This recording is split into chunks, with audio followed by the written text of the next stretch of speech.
The Constitution of India, Preamble.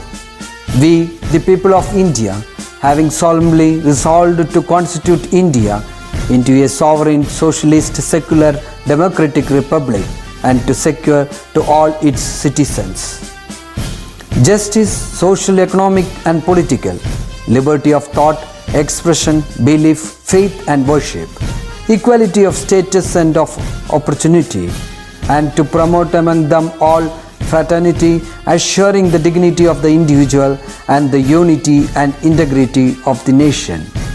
In our Constituent Assembly, this 26th day of November 1949, do hereby adopt, enact and give to ourselves this Constitution.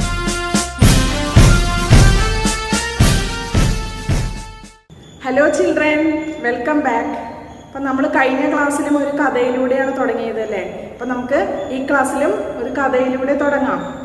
ഒരു മരം വെട്ടുകാരൻ്റെ കഥ നിങ്ങൾ കേട്ടിട്ടുണ്ടോ? ഒരിക്കലും ഒരു മരം വെട്ടുകാരൻ ഒരു കമ്പനിയിൽ ജോലി ചെയ്യുകയായിരുന്നു. അപ്പോൾ അവിടെ കുറേ മരങ്ങൾ അദ്ദേഹം വെട്ടുന്നുണ്ടായിരുന്നു. പക്ഷേ അദ്ദേഹത്തിന് ശമ്പളത്തിലൊരു ഉയർച്ചയും ഒന്നും ഉണ്ടായിരുന്നില്ല. അതേസമയം തന്നെ വേറൊരു മരം വെട്ടുകാരനെ കൂടി ആ കമ്പനി നിയമിച്ചു. അദ്ദേഹത്തിന് ഒരു വർഷം കഴിയുമ്പോഴേക്കും ശമ്പളം കൂടുതലായിട്ട് കൊടുത്തു.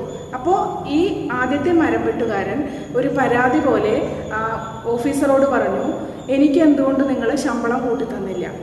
ഇപ്പോൾ നിങ്ങൾ നിയമിച്ച ആ മരം വെട്ടുകാരന് നിങ്ങൾ ശമ്പളം കൂട്ടിക്കൊടുത്തു, എന്തുകൊണ്ടാണത്? അപ്പോൾ ഓഫീസർ പറഞ്ഞു, നിങ്ങളും അദ്ദേഹത്തെ പോലെ കൂടുതൽ മരങ്ങൾ വെട്ടുകയാണെങ്കിൽ നിങ്ങൾക്കും കൂടുതൽ ശമ്പളം ലഭിക്കും.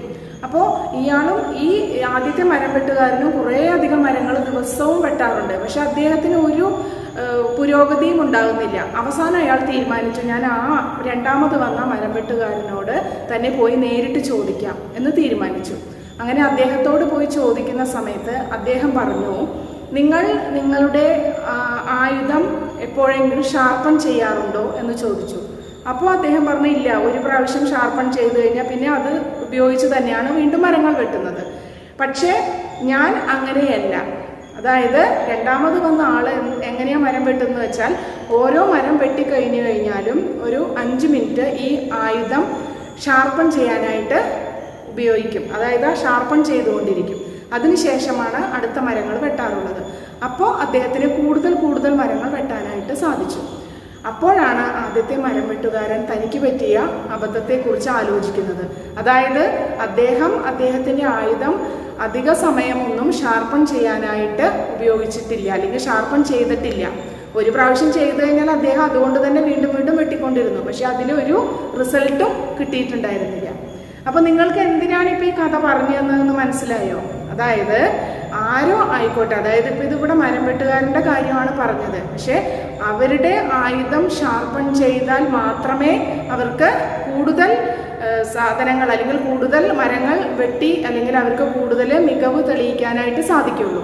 അപ്പോൾ ഇതുപോലെ തന്നെയാണ് ഓരോരുത്തരും, പ്രത്യേകിച്ച് നിങ്ങൾ എന്താ ചെയ്യേണ്ടത്? ഇവിടെ ഷാർപ്പൺ ചെയ്യാൻ എന്ന് പറയുന്നത് നിങ്ങളുടെ മനസ്സിന് അല്ലെങ്കിൽ നിങ്ങളുടെ ബുദ്ധി എപ്പോഴും എന്ത് ചെയ്യണം? ഷാർപ്പൺ ചെയ്തുകൊണ്ടിരിക്കണം. എങ്ങനെയത് ഷാർപ്പൺ ചെയ്യുക? അതായത് നിങ്ങൾ നല്ല കാര്യങ്ങൾ ചിന്തിക്കുക, അതായത് നിങ്ങളുടെ മനസ്സിനെ നല്ലതിലേക്ക് കൊണ്ടുപോവുക, അതായത് മെഡിറ്റേഷൻ. അപ്പോൾ അത് നിങ്ങൾക്കൊരു മെത്തേഡായിട്ട് സ്വീകരിക്കാം. അതായത് നിങ്ങൾ നല്ല രീതിയിൽ മനസ്സിനെ ഷാർപ്പൺ ചെയ്തെടുക്കുകയാണെങ്കിൽ നിങ്ങൾക്കും നല്ല റിസൾട്ട് ഉണ്ടാവും എന്നാണ് ഈ കഥയിലൂടെ നമ്മൾ മനസ്സിലാക്കുന്നത്. അതായത് എപ്പോഴും നമ്മൾ നമ്മുടെ ആയുധം എന്ന് പറയുന്നത്, ഇവിടെ നമ്മുടെ ആയുധം എന്ന് പറയുന്നത് നമ്മുടെ മനസ്സും അതുപോലെ തന്നെ നമ്മുടെ ബുദ്ധിയുമാണ്. അതിനെ എപ്പോഴും നമ്മൾ ഷാർപ്പൺ ചെയ്തുകൊണ്ടിരിക്കണം. അതായത് അപ് ടു ഡേറ്റ് ആയിക്കൊണ്ടിരിക്കണം. നിങ്ങൾ കൂടുതൽ പുതിയ കാര്യങ്ങൾ പഠിക്കാൻ ശ്രമിക്കുക. അതുപോലെ തന്നെ നിങ്ങളുടെ മൈൻഡിനെ നല്ല രീതിയിലേക്ക്, മനസ്സിനെ നല്ല ചിന്തകളിലേക്ക് തിരിച്ചുവിടുക. ഇതൊക്കെ ചെയ്തു കഴിഞ്ഞാൽ നിങ്ങൾക്കും എന്ത് ചെയ്യാൻ പറ്റും? നന്നായി പഠിച്ച് നല്ല കുട്ടികളായിട്ട് മുന്നോട്ട് പോകാനായിട്ട് സാധിക്കും. ഓക്കെ, അപ്പോൾ നിങ്ങൾക്ക് ഈ കഥ ഇഷ്ടപ്പെട്ടു എന്ന് വിചാരിക്കുന്നു. അപ്പോൾ നിങ്ങൾ എന്ത് ചെയ്യണം? അതുപോലെ നിങ്ങളും എന്ത് ചെയ്യണം?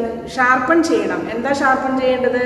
അവിടെ മരം വെട്ടുകാരൻ അദ്ദേഹത്തിൻ്റെ ആയുധം ഷാർപ്പൺ ചെയ്ത പോലെ നിങ്ങൾ നിങ്ങളുടെ മനസ്സിനെയും ബുദ്ധിയെയും നിങ്ങൾ ഷാർപ്പൺ ചെയ്തുകൊണ്ടിരിക്കുക. അതായത് നിങ്ങളുടെ ബുദ്ധി എന്ന് പറയുമ്പോൾ നിങ്ങളുടെ ബ്രെയിൻ അല്ലെ, ഈ ബ്രെയിൻ നിങ്ങൾ ആവശ്യമായിട്ടുള്ള കാര്യങ്ങൾക്ക് യൂസ് ചെയ്യുക. ഇപ്പോൾ കുട്ടികൾ പ്രത്യേകിച്ചും ഇന്നത്തെ കാലത്ത് കുട്ടികൾ ഒരുപാട് മൊബൈൽ യൂസ് ചെയ്യുന്നു, മൊബൈലിൽ ഗെയിമൊക്കെ കളിച്ചുകൊണ്ടിരിക്കുന്നുണ്ട് അല്ലേ.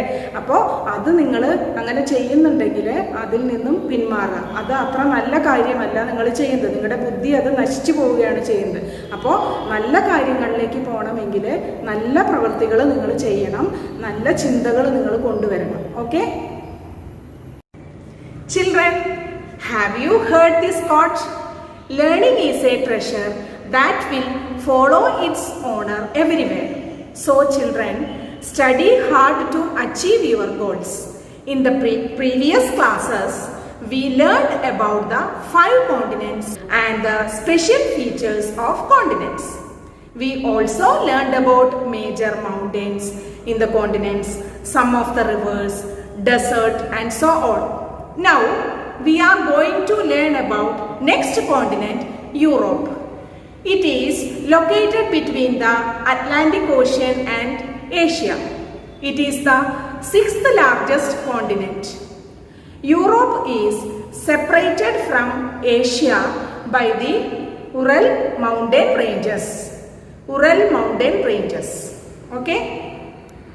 The Ural mountains are among the world's oldest mountain ranges. Europe is the 3rd most populated continent.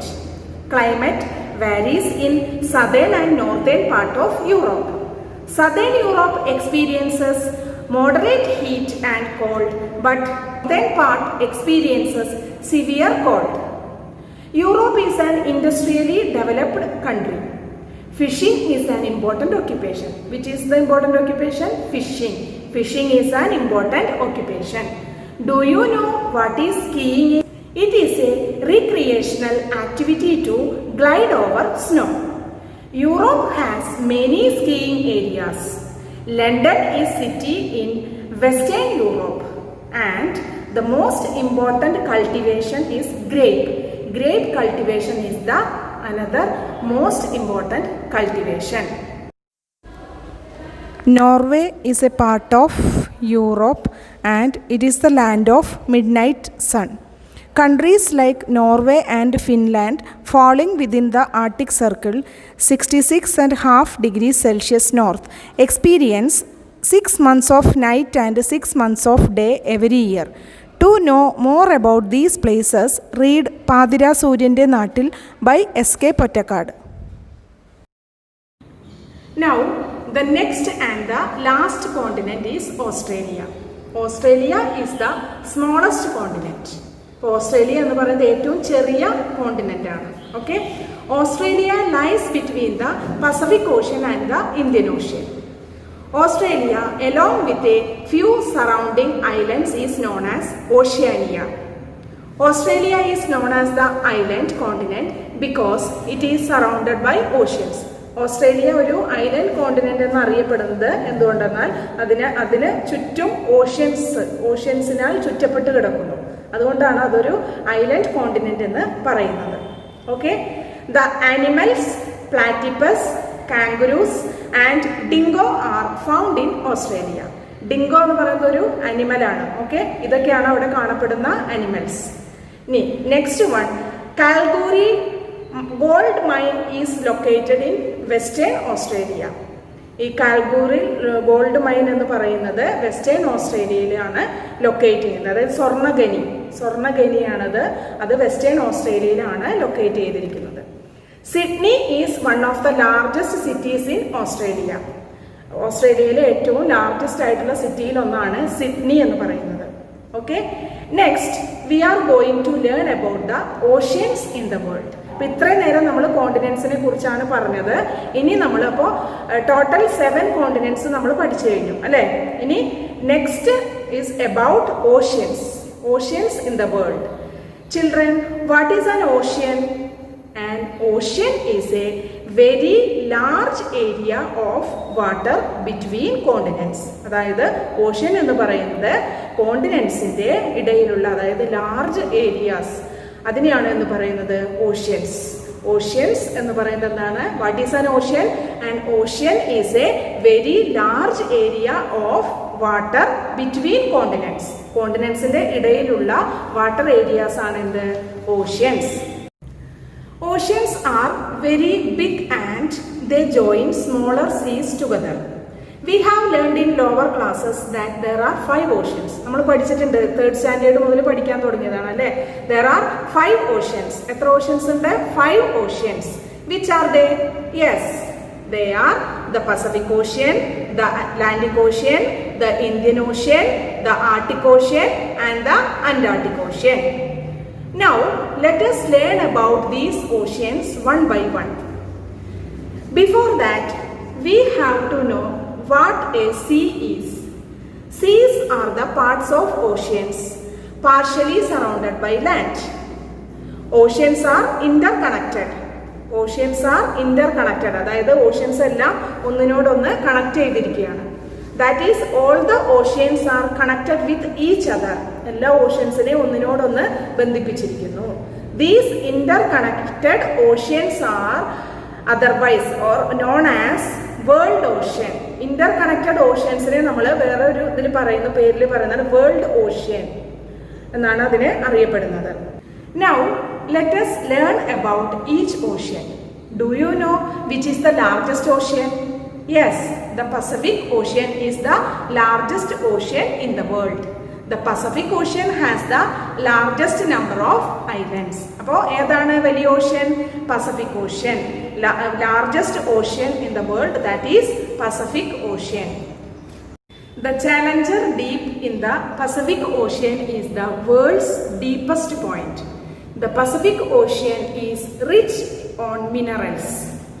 Do you know the minerals found in the Pacific Ocean? Bromine, manganese and salt, etc. The Pacific Ocean is the world's largest fishing ground. That is, here fishes are caught for food. Here is an information about the size of the Pacific Ocean. The Pacific Ocean, along with its associated seas, covers 1/3 of the Earth's total area. It is more than the total size of all the continents put together. Do you know which are the continents bordering the Pacific Ocean? Yes, they are Asia, North America, South America and Australia. Pacific Ocean lies between the continents of Asia and Australia on the west and north, and South America on the east. Now, the next ocean, that is the Atlantic Ocean. The Atlantic Ocean is the second largest ocean. An important fishing ground, the Grand Bank, is in this Atlantic Ocean. The northern part of Atlantic Ocean is the world's busiest ocean route. The continents bordering the Atlantic Ocean are North America, South America, Europe and Africa. അപ്പോൾ നമ്മൾ ഇപ്പോൾ ഇന്ന് 2 oceans ആണ് പഠിച്ചത്. First one Pacific Ocean and second one Atlantic ocean. നമ്മളിപ്പോൾ ഈ ചാപ്റ്ററിൽ 7 കോണ്ടിനെന്റ്സും പഠിച്ചു അല്ലേ? 7 കോണ്ടിനെന്റ്സ് ആൻഡ് 2 ഓഷ്യൻസ്. ഇനി നെക്സ്റ്റ് ക്ലാസ്സിൽ നമ്മൾ ബാക്കിയുള്ള 3 ഓഷ്യൻസും കൂടി നമുക്ക് പഠിക്കാം. ഓക്കെ, അപ്പോൾ ഇന്നത്തെ ക്ലാസ്സിൽ നിങ്ങൾക്ക് മനസ്സിലായിട്ടുണ്ടാവുമെന്ന് വിചാരിക്കുന്നു. എന്തെങ്കിലും ഡൗട്ട് ഉള്ളവർ ചോദിക്കുക. ഇനി ക്ലാസ് ഒരു പ്രാവശ്യം കണ്ടതുകൊണ്ട് മാത്രമാവില്ല. ഓക്കെ, 2-3 പ്രാവശ്യം കാണുക. അതിൽ പറയുന്ന വേർഡ്സ് ഒക്കെ നിങ്ങൾ എഴുതി പഠിക്കാം. Okay, by.